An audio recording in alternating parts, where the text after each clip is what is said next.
Hi friends, मैं नाम सूर्या है और आप देख रहे हैं बॉलीवुड क्रेज़ी। आज मैं बात करने वाला हूँ संजू फिल्म के डिटेल रिव्यू के बारे में। संजू फिल्म कल मैंने देखी और मुझे बहुत अच्छी लगी। सच बताओ आपको तो इस फिल्म में ऐसी कई सारी चीज़ें जो आपको बहुत अच्छी लगेगी। फ़र्स्ट ऑफ ऑल इसकी स्टोरी कमाल की है और संजय दत्त की लाइफ के बारे में जितना मैं जानता हूँ या जितना मैं पढ़ा हूँ उससे इतना साफ़ है कि इसकी फ़िल्म की स्टोरी बहुत कमाल की होगी, वो मुझे पता है। और मैं सबसे इसमें बहुत अच्छी चीज़ मुझे ये भी लगी कि इस फिल्म की स्टारकास्ट बहुत अच्छी है। जी हाँ, इस फिल्म का स्टारकास्ट बहुत ही कमाल का है और संजय दत्त के रोल में रणबीर कपूर एकदम जच रहे हैं। इसके अलावा आपको बता दूँ इस फिल्म में थी मनीषा कोइराला जो उनकी माँ का रोल नरगिस दत्त का रोल प्ले करी थी। इसके अलावा थे परेश रावल जो सुनील दत्त का रोल प्ले करे थे। इस तरह के बहुत सारे किरदार थे जो लोगों को आई थिंक बहुत पसंद आए। और मेरे ख्याल से विकी कौशल का रोल यानी कि जो उनके दोस्त बने हैं उनके पिता परेश रावल का रोल सबसे बेहतरीन था इसमें। यानी कि सिर्फ संजय दत्त की मूवी नहीं थी बल्कि ये विकी कौशल और परेश रावल की मूवी थी। जहाँ तक बात करें कुछ डायलॉग्स जिसने मुझे रुला दिया, तो उसमें से एक डायलॉग था जब वो अपने पिता को कुछ बोलना चाहते थे संजय दत्त, लेकिन अच्छी तारीफ़ करना चाहते थे कि उन्होंने क्या क्या किया उसके लिए। उसके उसी दिन वो बोल नहीं पाए, दूसरे दिन उसके पिताजी की डेथ हो गई थी। तो किस तरह से वो इमोशनल मोमेंट दिखाया गया है वो बहुत अच्छा है। और यहाँ पर अगर आपको बता दो एक और सीन है जो बहुत ही इमोशनल है, जब वो अपने पिता के साथ शराब पीने के लिए बैठ जाते हैं, वो एक सीन है। और उसकी माँ का जब देहांत होता है एक सीन वो भी है।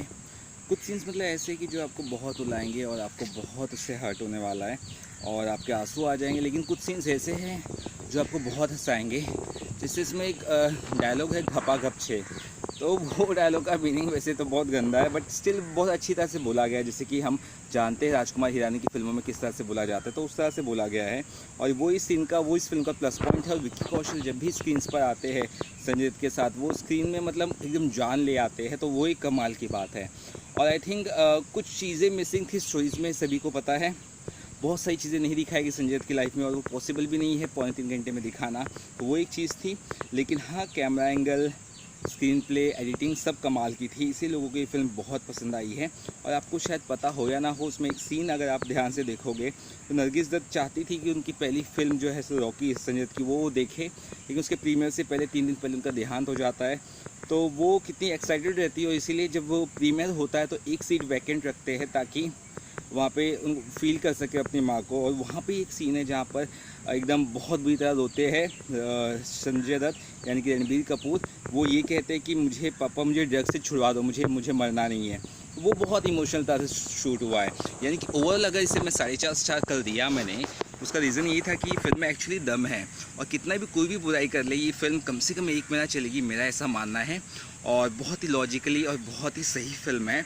और सालों में बहुत सालों में इस तरह की कोई फिल्म आती है। यानी कि आजकल जहाँ मेकर्स भूल चुके हैं स्टोरी एक्शन ड्रामा पे ध्यान दे रहे, लेकिन क्या ड्रामा पे ध्यान दे रहे, एक्शन पे ध्यान दे रहे, लेकिन स्टोरी पे नहीं। वहीं राजकुमार हिरानी अचानक आके ये बताते हैं कि आपको स्टोरी पे ध्यान देना बहुत ज़रूरी है। मेरे ख्याल से बहुत अच्छी फिल्म है और आप सभी को देखनी चाहिए।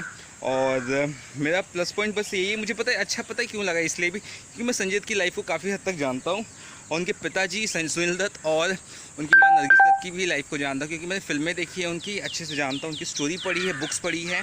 तो इसलिए मेरे ख्याल से अगर आप सही में नहीं जानते तो आप इस फिल्म को ज़रूर देखिए। और इस फिल्म का एक और सबसे बड़ा मकसद ये था कि संजय दत्त के ऊपर जो अभी तक एक दाग लगा हुआ है कि वो टेररिस्ट है, उसे बताना कि आखिर वो सही में टेररिस्ट है या नहीं, तो वो मुझे बहुत अच्छा लगा। ओवरऑल जैसे मैंने कहा, मैं 4.5 स्टार रेटिंग दी और ऑफकोर्स ये फिल्म उसी तरह डिजर्व करती है।